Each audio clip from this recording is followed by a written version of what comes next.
All right. Good afternoon, everyone, and thanks for joining us here for another Studio C70 interview ahead of the May 18th election. My name is Sandy Vogel, and I'm a current Buchholz Fellow with the Committee of 70. Today, I'm chatting with Andy Warren, who is running for Bucks County Controller in the Republican primary. Thank you so much for sharing your time and joining us, Andy. Why don't you kick us off by telling us about yourself? Anytime the Committee of 70 calls, I jump, so it's that simple. I am running for county controller because I believe that, frankly, the controller can have a great deal of influence on the direction of county government.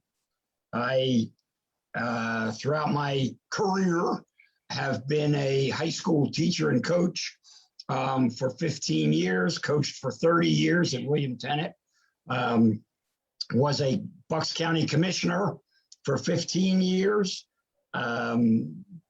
was the director of PennDOT in southeastern Pennsylvania for 10 years.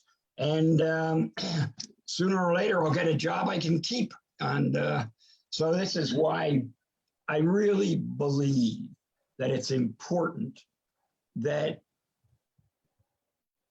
after the primary, after a general election, that candidate row officers be able to come into their position ready and to do the job. I have spent the last year attending every county commissioner meeting that was held in Bucks County.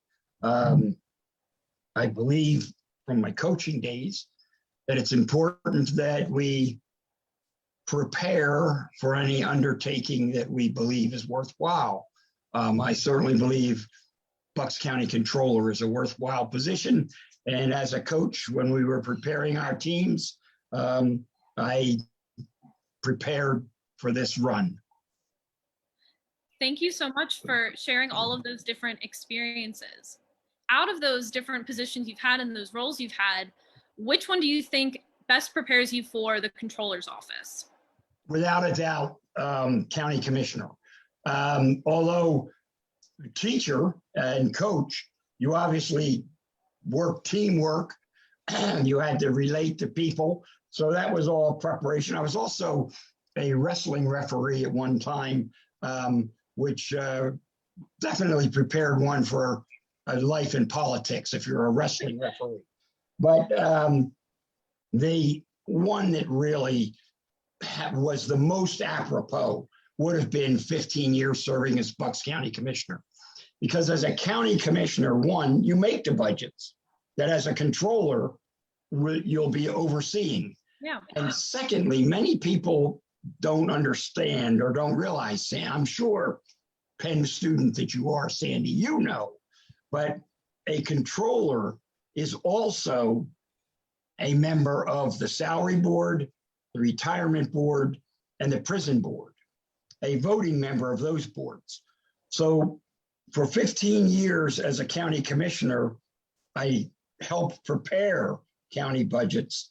And for 15 years as a county commissioner, I served on those three governing boards. So from experience-wise, it's somewhat ironic, but one, I'm the only candidate who's had those experiences on the Republican side anyway.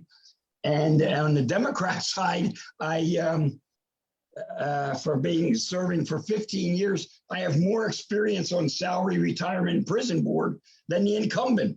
So I figure that I am prepared.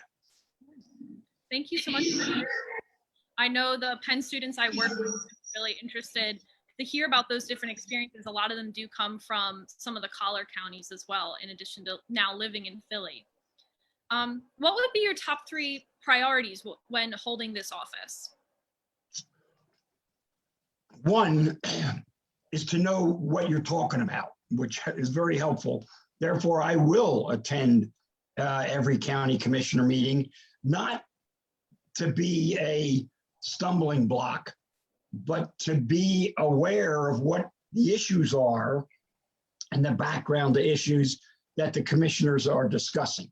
So that would be one priority. Another priority, I think it's very, very important to be accessible to college students, high school students, elementary school students, like you, obviously college student. And elected officials have an obligation, I believe, to go be accessible to up and coming leaders, college, but also accessible to the men and women who pay your salary, Kiwanis, Lions Club, church organizations. So my second priority would be to be accessible to organizations for whom I work. And the third priority would be to keep close watch over the books, and you know, let's not kid ourselves. The elected controller is really the one who oversees the operation of the controller's office. There are many professional men and women in the controller's office who actually do the day-to-day number crunching and so forth. But there's got to be, if something goes off track, it isn't the fault of the people in the office. It comes to the person in charge, and that's the elected official. So I believe in being very involved in the supervising, not snoopervising, of the men and women who actually crunch the numbers in the county. So for all of that, knowing what's on the docket, understanding the facts around it, being accessible to the people who pay your salary, and being part of a well operating office would be the three that would immediately come to mind. Thank you so much for sharing. You referenced a couple different ways that you feel you're set apart from other candidates, but what else sets you apart from the other candidates in the field? Well, those really set me apart, with the experience having served in the courthouse for 51 years. I have been a registered Republican.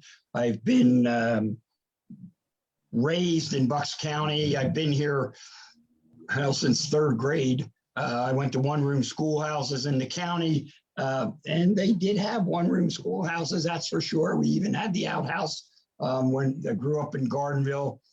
Bucks County has been home. I've got roots here. And that doesn't necessarily set me apart at all, but it is something of which I am very proud. Another thing that, frankly, I think sets me apart is I don't come new to government or to an interest in government. I have a 100% voting record in primaries and general elections for the last over half a century. And people say, oh, well, so what? Well, I think that's important. You'd be amazed, and many of your fellow students would be amazed at how many people come to run for office who don't even have interest enough to vote in a primary election if they're not part of it. We've got to realize that this is not a stepping stone. And as you can see from my ripe age here, this is not a stepping stone for me. I come to this position because I love Bucks County. I have a deep, abiding love for the government and believe that the day people like you, your fellow students, and me stop taking an interest in our government is the day we leave it to those who may not have our best interest at heart. Yeah. And that dovetails really perfectly to one of my last questions, which is, we just came out of such a big presidential election that I think got a lot of attention. And what would you say directly to the voters who may not necessarily know a lot about what the controller does and may not know about the importance of local elections? I say a lot about it, and more time than we have at another venue. Invite me back and we can talk about the importance of elections, but more importantly, what I believe the importance of open elections and the vast importance of primary elections. People who show up to vote for president, well, that's all well and good, God bless them. But people who show up and vote for the school board or the township supervisor or the county controller are the people who are voting for those that will impact their lives the most. It's very, very important after an election, and for all whatever people say, you got to give both President Biden and President Trump credit, because more people voted for those two gentlemen than in the history of the United States. So I have take great umbrage with party leaders who say, well, we're just gonna tell voters who to vote for in a primary election. We're gonna give them one sheet of paper. We have hand-picked candidates, and those hand-picked candidates are all that the voters are going to hear about. That's no good. That's what they do in China. That's what they do in Cuba. It shouldn't be what they do in Bucks County. I used to be a member of the League of Women Voters, and I am disappointed that the League doesn't take more interest in primary elections. In order for me to even discuss ideas like you are right now, with my opponent, you have to beat down doors somewhere, and many times, because I am not endorsed, I am not allowed in. I commend the Committee of 70 for the long history that you all have. I commend people in classes like yours that say, well, let's at least hear from the people who want our vote. And I think your vote is a very precious and cherished thing that you should hold very close to and not just give it away frivolously. And for God's sakes, not just look at one sheet of paper on election day that some party person hands you and say, we've picked the candidates for you. Then America really loses. Thank you so much for sharing that. And I hope people listening will recognize, and hopefully they're listening here to find out more about their own local elections, but to go from there. To wrap up, is there anything else you'd like to share with voters and viewers today as our final question? No, just to continue this. If anyone would be interested or want to take umbrage or just concerned with anything I said, give me a call. You can call me here at home, 215-968-3532, or you can go to our website, which is Andy Warren FOR controller.com. We're on Facebook, but give me a call. I'd love to talk to you, your neighbors. Somebody wants to talk a little more about government in general.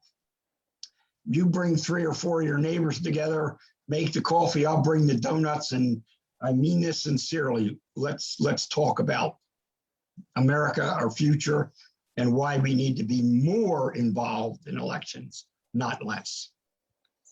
Thank you so much, Lee. And I know that's a great plug for everyone to check the comments. The link to your Facebook page will be in the comments below as well.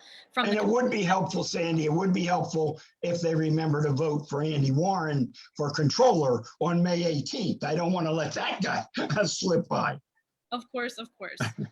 So thank you again for joining us, Andy. I really appreciate your time. To learn more about the candidates and the upcoming election, please visit the Committee of 70's great resource, ballot.70.org. You can build your own ballot to save and bring with you to the polls or when you're filling out your mail-in ballot. And don't forget that May 3rd is the last day to register. May 11th is the last day to request a mail-in ballot, and the election is May 18th. So make a plan to vote in person or make sure your ballot is received by then. Thank you again, Andy, and have a great day, everyone. Thank you, Sandy.